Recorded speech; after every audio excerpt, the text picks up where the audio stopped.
नमस्कार दोस्तों, मैं रविंद्र बिश्नोई आप सभी का स्वागत करता हूं उदित एजुकेशन के ऑनलाइन प्लेटफॉर्म पर। दोस्तों, आज से हम शुरू करने वाले हैं एसएसटी की यूनिट नंबर 7 को। दोस्तों, इस यूनिट के अंदर विश्व का भूगोल और भारत का भूगोल हम कवर करने वाले हैं। इसी सीरीज़ के पहले चैप्टर के अंदर हम शुरुआत करने वाले हैं अक्षांश व देशांतर की। दोस्तों, मैं आपको इस यूनिट के सभी चैप्टर कवर करवाऊंगा, पूरी तरह से इस यूनिट को कवर करेंगे। उसके बाद अगर आपको किसी भी तरीके की दिक्कत लगी तो मैं दूसरे टॉपिक भी कवर करवाऊंगा। तो दोस्तों, ज़्यादा समय ना लेते हुए शुरू करते हैं हमारी आज की क्लास अक्षांश व देशांतर। दोस्तों, सबसे पहले हम बात करते हैं अक्षांश व देशांतर के बारे में। तो दोस्तों, किसी भी स्थान की स्थिति को अगर पता लगाना है तो उसे पता लगाने के दो तरीके हो सकते हैं। पहला होता है खगोलीय तरीका, जिसके अंदर हम अक्षांश और देशांतर का प्रयोग करके इस स्थिति का पता लगा सकते हैं। और दूसरा तरीका होता है कि उस स्थान के आसपास की किसी बड़ी भूमि को या बड़े समुद्र को, महासागर को आधार मान करके उससे दूरी बता दें। जैसे उदाहरण के लिए अगर हम बात करते हैं भारत की, तो भारत के बारे में हम ये भी कह सकते हैं कि हिमालय के दक्षिण के अंदर जो देश है वो भारत है, या हम कह सकते हैं हिंद महासागर के उत्तर के अंदर जो देश है वो कौन सा है, भारत है। लेकिन अगर हम बात करें खगोलीय हिसाब से तो हमें अक्षांश और देशांतर के आधार पर बताना पड़ता है कि कितने डिग्री अक्षांश और कितने डिग्री देशांतर पर भारत स्थित है। इसके अलावा अगर हम बात करें अक्षांश और देशांतर के बारे में, तो दोस्तों शुरुआत करते हैं इस टॉपिक की बड़े मज़ेदार तरीके से, बड़े आसान भाषा में, और सबसे महत्वपूर्ण कि बोर्ड के द्वारा बताई गई माध्यमिक शिक्षा बोर्ड की पुस्तकों को आधार मानते हुए कि अक्षांश और देशांतर क्या है और हमसे इसके बारे में क्या पूछा जा सकता है और किस स्तर की हमें इसमें तैयारी करनी है। अब हम बात करते हैं अक्षांश के बारे में। तो हमें ध्यान रखना है सबसे पहले कि पृथ्वी जो है उसका आकार कैसा है। अगर भूगोल की भाषा में बात की जाए तो पृथ्वी का आकार है जियोड, और जियोड असल में हिंदी के अंदर पृथ्वी आकार को बोला जाता है। इस शब्द का प्रयोग सबसे पहले जॉन रिचर्ड्स ने किया था, जो कि फ्रांसीसी भूगोलवेत्ता थे। दोस्तों, आपको बताना चाहूँगा कि हमारी जो पूरी पृथ्वी है उसको हम एक छोटे प्रतिरूप ग्लोब के अंदर निरूपित कर सकते हैं। और हमारी पृथ्वी पर कौन सा स्थान कहाँ पर है इसका पता हम दो तरीके से लगा सकते हैं, या तो ग्लोब या मानचित्र। और उन्हीं स्थानों की स्थिति का एग्जैक्ट पता लगाने के लिए हम काल्पनिक रेखाओं का प्रयोग करते हैं। यही काल्पनिक रेखाएं अक्षांश व देशांतर कहलाती है। अब हम बात करते हैं मुद्दे की कि आखिर अक्षांश रेखाओं का निर्माण कैसे किया जाता है, उनके निर्माण में आधार क्या रहता है। तो ध्यान रखना है दोस्तों, पृथ्वी के केंद्र से पृथ्वी की सतह पर जो कोण बनता है उसे अक्षांश कहा जाता है। और जितने भी एक समान दिशा के अंदर या फिर समांतर दिशा के अंदर जो अक्षांश बनते हैं, उन अक्षांशों को मिलाने वाली जो रेखा है उसे अक्षांश वृत्त कहा जाता है। दोस्तों, ग्लोब के अंदर कुछ महत्वपूर्ण अक्षांशीय वृत्त हैं जिनके बारे में हमें पता होना बहुत ज़रूरी है। माध्यमिक शिक्षा बोर्ड की पुस्तकों को अगर हम आधार माने तो हमें ध्यान रखना है दोस्तों, जो 0 डिग्री अक्षांश है उसे कहा जाता है भूमध्य रेखा। दोस्तों, भूमध्य रेखा इसलिए बोलते हैं क्योंकि ये भूमि के बिल्कुल बीचों बीच, पृथ्वी के बिल्कुल बीचों बीच खींच जाती है और ये पृथ्वी को 2 बराबर अर्धवृत्तों में बांट देती है। ऊपरी अर्धवृत्त को उत्तरी गोलार्ध कहा जाता है, जबकि नीचे के अर्धवृत्त को दक्षिणी गोलार्ध कहा जाता है। दोस्तों, हमें एक महत्वपूर्ण बात ये भी ध्यान रखनी है कि हमारी पृथ्वी बिल्कुल सीधी नहीं है, वो अपने अक्ष पर 23.5 डिग्री झुकी हुई है।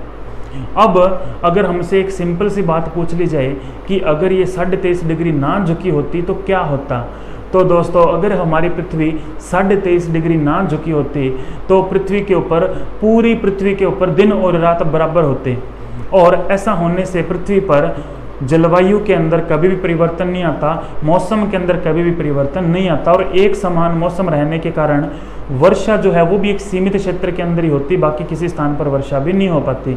तो बहुत सारे परिवर्तनों के कारण हम कह सकते हैं कि हमारा जीवन जो है वो प्रभावित होता है। दोस्तों, अभी हम बात करते हैं अक्षांश के बारे में। तो ध्यान रखना है कि जो 0 डिग्री अक्षांश है उसे भूमध्य रेखा कहा जाता है। इसके अलावा इस 0 डिग्री अक्षांश की एक और महत्वपूर्ण विशेषता है कि इसके ऊपर हमेशा दिन और रात बराबर बने रहते हैं, और ऐसा रहने के कारण इसे विषुव भी कहा जाता है, और ये रेखा विषुवत रेखा कहलाती है। दोस्तों इसके बाद हम बात करते हैं उत्तरी ध्रुव की तरफ। दोस्तों जब हम उत्तरी गोलार्ध में उत्तरी ध्रुव की ओर बढ़ेंगे तो विषुवत रेखा से 23.5 डिग्री की दूरी के ऊपर जाने पर हमें एक महत्वपूर्ण काल्पनिक अक्षांश रेखा मिलेगी। उस अक्षांश रेखा को कहा जाता है कर्क रेखा।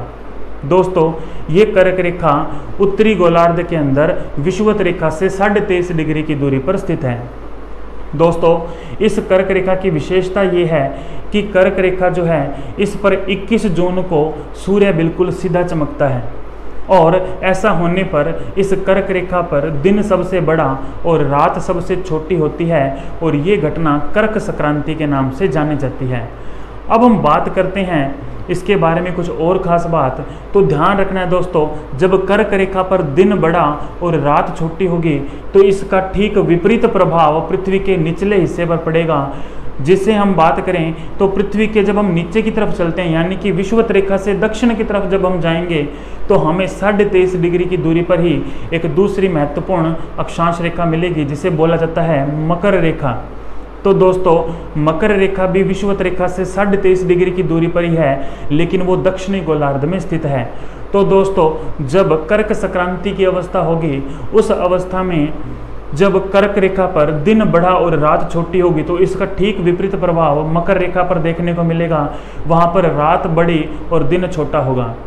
अब हम बात करते हैं कर्क रेखा के बारे में कुछ और खास बात। दोस्तों अब इस कर्क रेखा से जब हम और ऊपर की तरफ बढ़ते हैं और विषुवत रेखा से 66.5 डिग्री की दूरी पर जब हम उत्तर की तरफ जाएंगे तो हमें वहां पर प्राप्त होगी आर्कटिक वृत्त।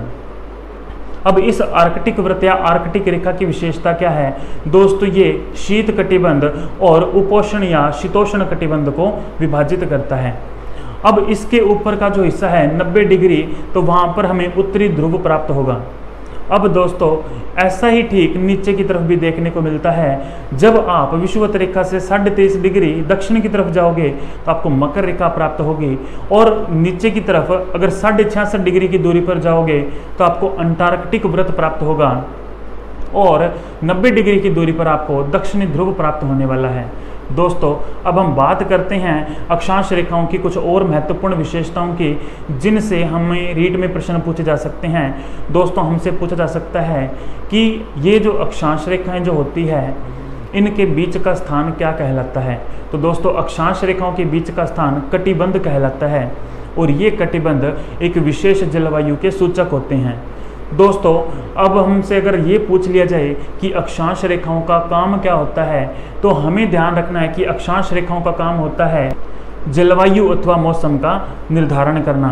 दोस्तों प्रत्येक अक्षांश रेखा के ऊपर एक विशेष प्रकार की जलवायु पाई जाती है और वो जलवायु चारों तरफ उन अक्षांश रेखाओं को वो अक्षांश रेखाएं जिन स्थानों को मिलाती है उन सब पर समान रूप से पाई जाती है। दोस्तों कर्क रेखा से लेकर के मकर रेखा के बीच का जो भाग है उसे उष्ण कटिबंध कहा जाता है। इस उष्ण कटिबंध की विशेषता ये है कि इस उष्ण कटिबंध के अंदर हमेशा गर्मी अधिक पाई जाती है क्योंकि सूर्य का जो एक हिस्सा है वो हमेशा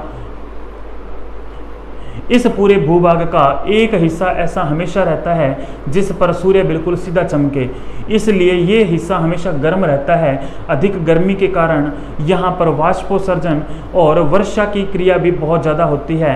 तो हम कह सकते हैं कि उष्ण कटिबंध की विशेषता ये होती है कि वहाँ पर वर्षा भी ज़्यादा होती है, वहाँ पर गर्मी भी ज़्यादा होती है। ये एक महत्वपूर्ण विशेषता है। अब हम बात करते हैं इससे ऊपर की तरफ जाने की। दोस्तों जैसे ही हम थोड़ा ऊपर बढ़ेंगे, अगर हम बात करते हैं कर्क रेखा से ऊपर, तो कर्क रेखा से ऊपर आर्कटिक वृत्त के बीच का जो हिस्सा है उसे शीतोष्ण या उपोष्ण कटिबंध कहा जाता है। दोस्तों ये एक ऐसा हिस्सा है जहाँ पर सर्दी और गर्मी दोनों ही अपना प्रभाव दिखाते हैं। इस मिक्स वातावरण के कारण यहाँ पर बर्फबारी की घटनाएं देखने को मिलती है। हम ओलावृष्टि की बात कर सकते हैं, तो ओलावृष्टि की घटना या बर्फ जो गिरती है वो घटना जो है वो हमें उपोष्ण या शीतोष्ण कटिबंध के अंदर देखने को मिलती है। इसके बाद हम बात करते हैं, अब यही सेम सिचुएशन हमें दक्षिणी ध्रुव में भी देखने को मिलती है। मकर रेखा से नीचे अंटार्कटिक वृत्त के बीच का जो हिस्सा है वहाँ पर भी ठीक ऐसा ही प्रभाव देखने को मिलता है। इसके बाद हम बात करते हैं कि उत्तरी ध्रुव की तरफ, जब हम आर्कटिक वृत्त से उत्तरी ध्रुव की तरफ जाएंगे या फिर दक्षिण के अंदर अंटार्कटिक वृत्त से दक्षिणी ध्रुव की तरफ जाएंगे तो वहाँ पर हमें ठंड ज़्यादा देखने को मिलेगी। ये कटिबंध शीत कटिबंध के नाम से जाना जाता है और इतनी ज़्यादा ठंड होती है कि यहाँ पर 6 महीने दिन और 6 महीने की रात होती है और इसी कारण यहाँ पर बर्फ जमी हुई अवस्था के अंदर मिलती है, तो ये शीत कटिबंध के नाम से जाना जाता है। दोस्तों अब हम बात करते हैं कि अक्षांश रेखाओं के बारे में कुछ खास बातें। तो दोस्तों हमें ध्यान रखना है कि प्रत्येक अक्षांश रेखा के बीच की दूरी हमेशा समान रहती है और कुल 111 किलोमीटर की दूरी प्रत्येक अक्षांश रेखा के बीच में पाई जाती है। हमसे एक महत्वपूर्ण प्रश्न पूछ लिया जाता है कि कुल अक्षांशों की संख्या कितनी है। तो दोस्तों ध्यान रखना है कि 90 डिग्री अक्षांश तो हमें उत्तरी ध्रुव में देखने को मिलते हैं और 90 डिग्री अक्षांश ही हमें दक्षिणी ध्रुव में देखने को मिलते हैं। तो कुल 180 तो ये अक्षांश हो गए और एक 0 डिग्री अक्षांश है, जब हम इसे भी जोड़ लेते हैं तो कुल अक्षांशों की संख्या 181 हो जाती है। वहीं अगर हम बात करते हैं अक्षांश वृत्तों के बारे में, तो दोस्तों अक्षांश वृत्त की अगर बात करें तो उत्तरी ध्रुव और दक्षिणी ध्रुव एक बिंदु हैं, इसलिए वो वृत्त नहीं हो सकते, जबकि बाकी जो हिस्से हैं वो क्या हैं, वृत्त हैं। इसलिए हम अगर 181 में से वो 2 कम कर देंगे तो 179 हमारा जवाब हो जाएगा। और ये बहुत ही कन्फ्यूज करने वाली 2 खास चीज़ें हैं जिनके बारे में हमने ध्यान रखना है। तो दोस्तों कुल अक्षांशों की संख्या 181 जबकि अक्षांश वृत्तों की संख्या 179 होती है। अब हम बात करते हैं मकर रेखा के बारे में। जिस प्रकार 21 जून को सूर्य कर्क रेखा पर बिल्कुल सीधा चमकता है और वहाँ पर दिन बड़ा और रात छोटा होने की घटना होती है, ठीक ऐसा ही प्रभाव दक्षिणी गोलार्ध में मकर रेखा पर भी होता है। दोस्तों ये घटना 22 दिसंबर को होती है और 22 दिसंबर को जब सूर्य मकर रेखा पर बिल्कुल सीधा चमकता है तो इस घटना को मकर संक्रांति के नाम से जाना जाता है। और इस दिन मकर रेखा पर दिन सबसे बड़ा और रात सबसे छोटी होती है और इसका ठीक विपरीत प्रभाव कर्क रेखा पर देखने को मिलता है, जहाँ पर रात सबसे बड़ी और दिन सबसे छोटा होता है। दोस्तों ये हमसे बहुत बार एग्जाम में पूछा भी जा चुका है और रीट में जब ये टॉपिक पहली बार आया है तो बहुत ही महत्वपूर्ण हो जाता है कि हमसे ये प्रश्न जरूर पूछा जा सकता है कि कर्क रेखा पर रात सबसे बड़ी कब होती है या फिर कर्क रेखा पर दिन सबसे बड़ा कब होता है। तो हमें 2 महत्वपूर्ण तारीखें ध्यान रखनी हैं। 21 जून जब कर्क संक्रांति होती है तो कर्क रेखा पर दिन सबसे बड़ा होता है और 22 दिसंबर जब मकर संक्रांति होती है तो कर्क रेखा पर रात सबसे बड़ी होती है। तो दोस्तों अब हम बात करते हैं देशांतरों के बारे में। तो दोस्तों देशांतर असल में क्या होते हैं, देशांतर भी कोण ही होते हैं और इन कोणों को ध्रुव से खींचा जाता है और ये दोनों ध्रुवों को मिलाने का भी काम करते हैं। दोस्तों अगर हम आधार माने उत्तरी ध्रुव को तो उत्तरी ध्रुव को केंद्र मान करके और भूमध्य रेखा पर एक कोण बनाया जाता है और ऐसे ही सभी कोण को मिलाते हुए रेखाएं खींची जाती है। अब हमें पता है कि एक बिंदु से अधिकतम 360 रेखाएं खींची जा सकती है या 360 डिग्री का कोण बन सकता है। तो इस आधार पर अगर हमसे संख्या पूछी जाए तो देशांतर रेखाओं की कुल संख्या 360 होती है। अब इन देशांतर रेखाओं की विशेषता क्या है कि ये देशांतर रेखाएं उत्तरी ध्रुव को दक्षिणी ध्रुव से मिलाने का काम करती है। दोस्तों ये देशांतर रेखाओं की कुल संख्या 360 है और इनके बीच की दूरी भी असमान होती है। ये हमेशा खड़ी अवस्था में देखने को मिलती है और ग्लोब पर इनका निर्माण स्थिति और समय का निर्धारण करने के लिए किया जाता है। दोस्तों ये जो देशांतर रेखाएं हैं इनके अंदर हमें खास बात ध्यान रखनी है कि इनके बीच सबसे अधिक दूरी भूमध्य रेखा या विषुवत रेखा पर पाई जाती है और ये अधिकतम दूरी 111.32 किलोमीटर होती है। इस दूरी का निर्धारण किस आधार पर किया गया है?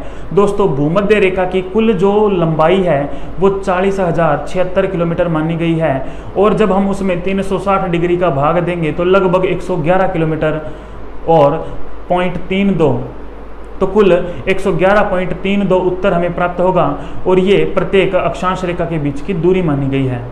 दोस्तों अगर हम उत्तर की तरफ या दक्षिण की तरफ बढ़ेंगे तो दोनों ही स्थितियों के अंदर देशांतर रेखाओं के बीच की दूरियां घटती जाएगी अब हम अगर महत्वपूर्ण देशांतर रेखाओं की बात करें तो हमें ध्यान रखना है, दो महत्वपूर्ण देशांतर रेखाएं हैं, 0 डिग्री देशांतर रेखा और 180 डिग्री देशांतर रेखा।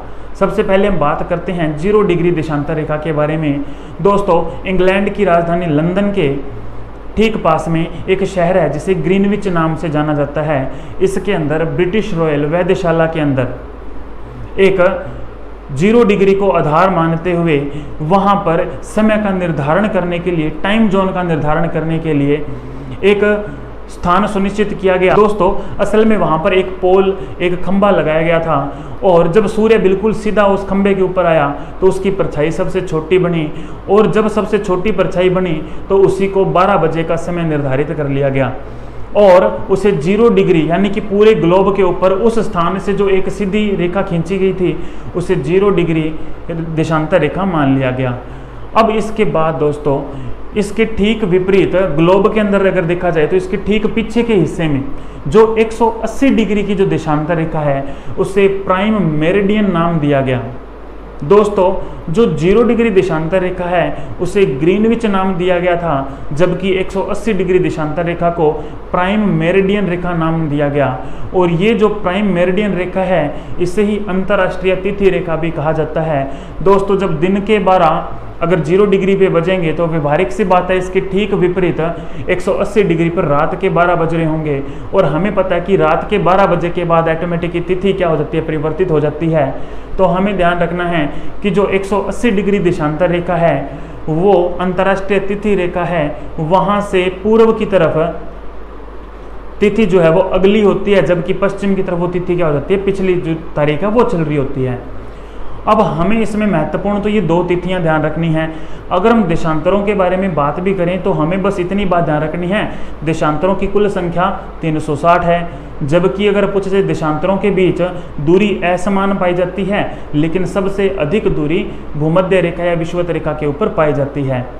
इसके अलावा हमें यह भी ध्यान रखना है कि देशांतरों के बीच सबसे कम दूरी ध्रुवों पर पाई जाती है और देशांतरों में केवल 2 महत्वपूर्ण रेखाएं हैं। पहली देशांतर रेखा आपकी 0 डिग्री देशांतर रेखा जिसे ग्रीनविच रेखा भी कहा जाता है और दूसरी 180 डिग्री देशांतर रेखा है जिसे प्राइम मेरिडियन रेखा के नाम से भी जाना जाता है, अंतर्राष्ट्रीय तिथि रेखा के नाम से वो जानी जाती है। 0 डिग्री अक्षांश और 0 डिग्री देशांतर रेखा अटलांटिक महासागर के अंदर मिलती है और इसे अंध महासागर के नाम से भी जाना जाता है।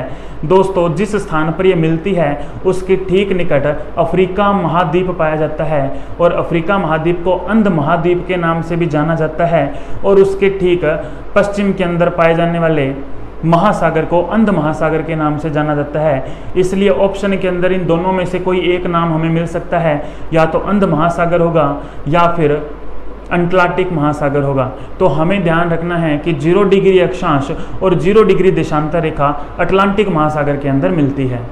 अक्षांश और देशांतर से जुड़ी हुई एक और महत्वपूर्ण घटना है कि जब साल में 2 बार सूर्य 21 मार्च और 23 सितंबर को विषुवत रेखा पर सीधा चमकता है, इन दोनों ही स्थितियों के अंदर कर्क रेखा और मकर रेखा दोनों पर दिन और रात बराबर होती हैं और ये स्थिति विषुव कहलाती है। इसके अलावा 21 जून की घटना ग्रीष्म अयनांत के नाम से जानी जाती है, जबकि 22 दिसंबर की घटना शीत अयनांत के नाम से भी जानी जाती है।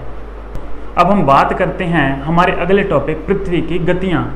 दोस्तों, पृथ्वी की गतियों में अगर हम आधार मानते हैं माध्यमिक शिक्षा बोर्ड को तो हमें कुछ घटनाएं हैं जिनके बारे में ध्यान रखना है। पहली घटना बनती है उपसौर, दूसरी घटना बनती है अपसौर, इसके अलावा एक घटना आती है पृथ्वी पर ऋतु परिवर्तन। तो इन सब के बारे में हम बात करते हैं। तो सबसे पहले हम शुरू करते हैं पृथ्वी की गतियों के बारे में। तो दोस्तों, सबसे पहले हमें ध्यान रखना है कि पृथ्वी की केवल 2 गतियां होती है। कौन सी है? एक तो पृथ्वी अपनी धुरी पर चक्कर लगाती है, या हम कह सकते हैं कि पृथ्वी अपना एक चक्कर या अपने स्थान पर पृथ्वी अपने ध्रुव पर एक चक्कर 24 घंटे में पूरा करती है। इस गति को दैनिक गति या घूर्णन गति के नाम से भी जाना जाता है। दूसरी गति दोस्तों, पृथ्वी अपनी कक्षा के अंदर सूर्य के चारों ओर एक चक्कर लगाती है जिसे परिक्रमण या पृथ्वी के चारों ओर का परिभ्रमण कहा जाता है। और दोस्तों, ये गति पृथ्वी की वार्षिक गति कहलाती है। जैसा कि हमने पिछली यूनिट में बात की थी कि हमारी पृथ्वी बिल्कुल सीधी ना होकर के 23.5 डिग्री अपने अक्ष पर झुकी हुई है। ऐसा होने के कारण ही पृथ्वी पर ऋतु परिवर्तन होना संभव हो पाता है।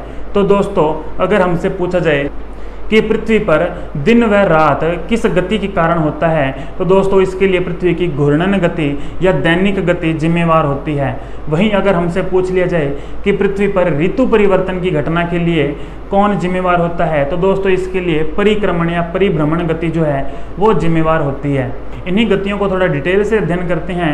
दोस्तों, जैसा कि आप सभी को पता होगा कि हमारी पृथ्वी अपने स्थान पर अपनी धुरी पर चक्कर लगा रही है और पश्चिम से पूर्व की ओर घूमते हुए 24 घंटे में अपना एक चक्कर पूरा करती है। इसे घूर्णन गति या दैनिक गति कहा जाता है। दोस्तों, इसी गति के कारण पृथ्वी का एक भाग सूर्य के सामने जबकि दूसरा भाग सूर्य के बिल्कुल विपरीत पाया जाता है। और जो भाग सूर्य के सामने है वहाँ पर दिन, और जो भाग उसके बिल्कुल ठीक पीछे सूर्य के पीछे है या जहाँ पर सूर्य किरणें नहीं पहुँच पाती उसे रात कहा जाता है। दोस्तों, इसके बाद हम बात करते हैं कि इस गति के अलावा जो दूसरी गति है पृथ्वी की उसे कहा जाता है परिक्रमण या परिभ्रमण। दोस्तों, इस गति का क्या काम होता है? दोस्तों, ये गति पृथ्वी के द्वारा सूर्य के चारों ओर चक्कर लगाने के दौरान की जाती है। अपनी कक्षा में पृथ्वी जो है वो 365 से ही 1/4 दिन के अंदर एक चक्कर पूरा करती है। अगर हम इसे घंटे में बांटें तो 365 दिन 5 घंटे और 56 मिनट का समय इसे लगता है। और इस दौरान पृथ्वी जो है वो पूरा एक चक्कर पूरा कर लेती है और हम कह सकते हैं कि पृथ्वी पर हम कहते हैं कि एक वर्ष पूरा हो गया। इसीलिए इसे वार्षिक गति के नाम से भी जाना जाता है। दोस्तों, पृथ्वी के 23.5 डिग्री अपने अक्ष पर झुके हुए होने के कारण पृथ्वी पर इस दौरान ऋतु परिवर्तन होता है, क्योंकि पृथ्वी का जो अलग अलग हिस्सा है वो सूर्य के सामने आता है। दोस्तों, कभी कर्क रेखा के ऊपर सूर्य रहता है, तो कभी मकर रेखा के ऊपर सूर्य रहता है, तो कभी विषुवत रेखा के ऊपर सूर्य रहता है। ऐसी परिस्थिति में उच्च वायुदाब और निम्न वायुदाब की घटनाएं घटित होती है। इस कारण पृथ्वी पर कभी वर्षा का मौसम आता है तो कभी पतझड़ का मौसम आता है, कभी गर्मी आती है तो कभी सर्दी आती है, और यही परिवर्तन ऋतुएं कहलाता है। दोस्तों, अब हम बात करते हैं एक और महत्वपूर्ण घटना कि जब पृथ्वी चारों ओर सूर्य के चक्कर काट रही है तो वो दीर्घ वृत्ताकार अवस्था में चक्कर काटती है। ध्यान रखना है दोस्तों, पृथ्वी की जो कक्षा है सूर्य के चारों ओर वो दीर्घ वृत्ताकार है। उस दीर्घ वृत्ताकार में होने के कारण पूरे साल में एक बार ऐसा होता है जब सूर्य पृथ्वी के निकट होता है, और एक बार ऐसा होता है कि जब सूर्य पृथ्वी से सबसे ज़्यादा दूरी पर होता है। दोस्तों, जब सूर्य पृथ्वी के बिल्कुल निकट होता है तो वो घटना उपसौर कहलाती है, और जब सूर्य पृथ्वी से सबसे अधिक दूर होता है तो वो घटना अपसौर कहलाती है। अब दोस्तों, हम बात करते हैं सौर दिवस और नक्षत्र दिवस के बारे में। दोस्तों, हमें ध्यान रखना है, दिन दो तरीके के होते हैं, एक होता है सौर दिवस और दूसरा होता है नक्षत्र दिवस। पृथ्वी का अपने स्थान पर एक चक्कर पूरा कर लेने में कुल 24 घंटे का समय लगता है, जिसे सौर दिवस के नाम से जाना जाता है। पृथ्वी का जब एक स्थान विशेष चक्कर लगाते हुए दोबारा उसी पोजीशन में पहुंच जाता है, इस दौरान पृथ्वी 1 डिग्री आगे की ओर बढ़ चुकी होती है, और इस दौरान ये घटना 24 घंटे से कुछ समय पहले ही हो जाती है। इसे लगभग 23 घंटे 56 मिनट का समय लगता है। तो ये जो एक समय का अंतर है उसे नक्षत्र दिवस के नाम से जाना जाता है। दोस्तों, इसी प्रकार अगर वर्ष की बात की जाए तो वर्ष भी दो प्रकार के होते हैं, एक होता है कैलेंडर वर्ष और एक होता है सौर वर्ष। दोस्तों, जब कैलेंडर में हम एक कंप्लीट 365 दिन को आधार मानते हुए एक साल को पूरा मानते हैं तो उसे कैलेंडर वर्ष कहा जाता है। जब पृथ्वी अपनी कक्षा में सूर्य के चारों ओर एक चक्कर पूरा करती है तो ये घटना सौर वर्ष कहलाती है, और इसे 365 दिन और 5 घंटे 56 मिनट का समय अधिक लगता है।